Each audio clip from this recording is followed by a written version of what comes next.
Chapter 7 के अंत में भगवान श्री कृष्ण कहते हैं कि जो पुरुष अधिभूत और अधिदैव के सहित तथा अधियज्ञ के सहित मुझे अंतकाल में भी जानते हैं, वे युक्ति चित्त वाले पुरुष मुझे जानते हैं अर्थात प्राप्त हो जाते हैं।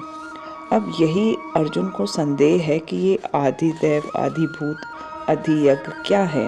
तो चैप्टर 8 में वह भगवान से इन्हीं के बारे में पूछते हैं। चैप्टर 8 में अर्जुन भगवान श्री कृष्ण से पूछते हैं कि हे पुरुषोत्तम, वह ब्रह्म क्या है, अध्यात्म क्या है, कर्म क्या है, अधिभूत नाम से क्या कहा गया है और अधिदैव किसको कहते हैं।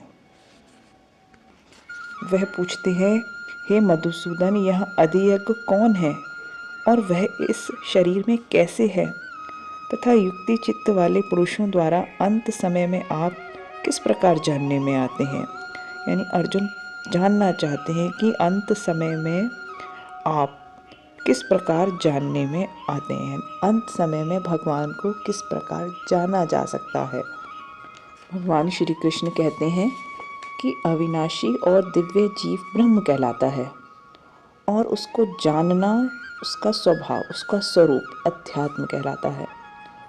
और जीवों के भौतिक शरीर से संबंधित जो भी गतिविधि हैं वह सब कर्म या सकाम कर्म कहलाते हैं। वैदिक साहित्य में जीव को जीवात्मा तथा ब्रह्म कहा जाता है, किंतु उसे कभी भी पर ब्रह्म नहीं कहा जाता। उत्पत्ति विनाश धर्म वाले सब पदार्थ अधिभूत हैं।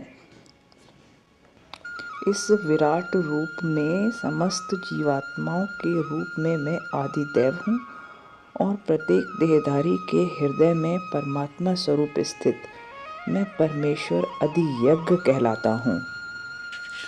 भगवान यहाँ पर एक महत्वपूर्ण बात कहते हैं कि जो पुरुष अंतकाल में मुझको ही स्मरण करता हुआ शरीर को त्याग कर जाता है, वह मेरे साक्षात स्वरूप को प्राप्त होता है, इसमें कुछ भी संशय नहीं है। फिर कहते हैं, अंत समय में पुरुष जिस भी भाव को स्मरण करता हुआ शरीर का त्याग करता है, वह उसको ही प्राप्त होता है, क्योंकि वह सदा उसी भाव से भावित रहता है। इसलिए हे अर्जुन, तू सब समय में निरंतर मेरा स्मरण कर और युद्ध भी कर। इस प्रकार मुझ में अर्पण किए हुए मन बुद्धि से युक्त होकर तू निसंदेह मुझको ही प्राप्त होगा। फिर भगवान कहते हैं कि जो पुरुष सर्वज्ञ, अनादि, सबके नियंता, सूक्ष्म से भी अति सूक्ष्म, सबके धारण पोषण करने वाले अचिंत्य स्वरूप, सूर्य के सदृश नित्य चेतन प्रकाश रूप और अविद्या से अति परे शुद्ध सच्चिदानंद घन परमेश्वर का स्मरण करता है, वह भक्ति युक्त पुरुष अंतकाल में भी योग बल से निश्चल मन से स्मरण करता हुआ उस दिव्य रूप परम पुरुष परमात्मा को ही प्राप्त होता है। अब भगवान कहते हैं कि जिस परम पद को चाहने वाले ब्रह्मचारी लोग ब्रह्मचर्य का आचरण करते हैं, अब उस परम पद को मैं तेरे लिए संक्षेप में कहूँगा। वह कहते हैं कि सब इंद्रियों के द्वारों को रोककर तथा मन को हृदय में स्थित करके फिर उस जीते हुए मन के द्वारा प्राण को मस्तक में स्थापित करके परमात्मा संबंधी योग धारणा में स्थित होकर जो पुरुष ओम इस अक्षर रूप ब्रह्म को उच्चारण करता है, उसके अर्थ स्वरूप मुझ निर्गुण ब्रह्म का चिंतन करता हुआ शरीर को त्याग कर जाता है, वह पुरुष परम गति को प्राप्त होता है।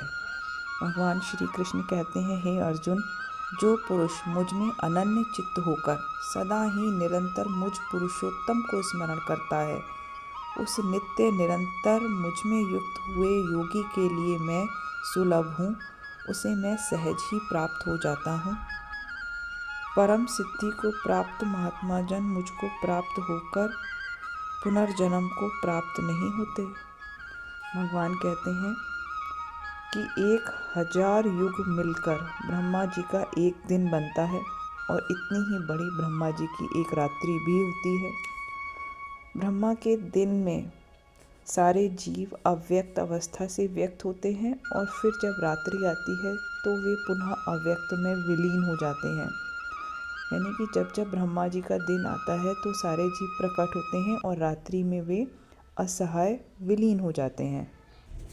इसके अतिरिक्त एक अन्य अव्यक्त प्रकृति है जो शाश्वत है और इस व्यक्त तथा अव्यक्त पदार्थ से परे है। वह परा और कभी ना नाश होने वाली है। जब इस संसार का सब कुछ खत्म हो जाता है तब भी उस प्रकृति का नाश नहीं होता और जिसे प्राप्त कर लेने पर कोई भी वापस नहीं आता, वही मेरा परम धाम है। भगवान कहते हैं कि जो सबसे महान है उसे केवल अनन्य भक्ति द्वारा ही प्राप्त किया जा सकता है। हालांकि वह अपने धाम में विराजमान रहते हैं तब भी वे सर्वव्यापी हैं और उनमें सब कुछ स्थित है। अब भगवान कहते हैं कि जो परब्रह्म के ज्ञाता हैं वे अग्निदेव के प्रभाव में, प्रकाश में, शुभ लक्षण में, दिन में और सूर्य उत्तरायण में रहता है। इस समय में संसार से शरीर को त्याग करने पर वह उस परब्रह्म को प्राप्त करते हैं। जो योगी धुएं रात्रि में, कृष्ण पक्ष में या सूर्य के दक्षिणायन में रहने के समय में शरीर त्याग करते हैं, वह चंद्रलोक को जाते हैं और वहाँ से फिर पुनः पृथ्वी पर चले आते हैं। कहते हैं कि भक्तगण इन दोनों मार्गों को जानते हैं किंतु वे मोहग्रस्त नहीं होते। तुम तो भक्ति में सदैव स्थिर रहो। जो व्यक्ति भक्ति मार्ग स्वीकार करता है वह वेदाध्ययन, तपस्या, दान, दार्शनिक तथा सकाम करने से प्राप्त होने वाले फलों से वंचित नहीं होता। यानी उसे ये सब फल की प्राप्ति तो वह करता ही है और अंत में परम नित्य धाम को भी प्राप्त होता है। इस चैप्टर में जो महत्वपूर्ण बात है वो भगवान बताते हैं कि अगर जीवन के अंतिम समय में भी कोई अगर मेरी भक्ति करता है और स्मरण करता है और मेरे भाव से भावित होते हुए भक्ति करते हुए अपना शरीर त्याग करता है तो भी वह उनके परम धाम को प्राप्त होता है। और कहते हैं कि जो भगवान है वह केवल अनन्य भक्ति द्वारा ही प्राप्त किए जा सकते हैं।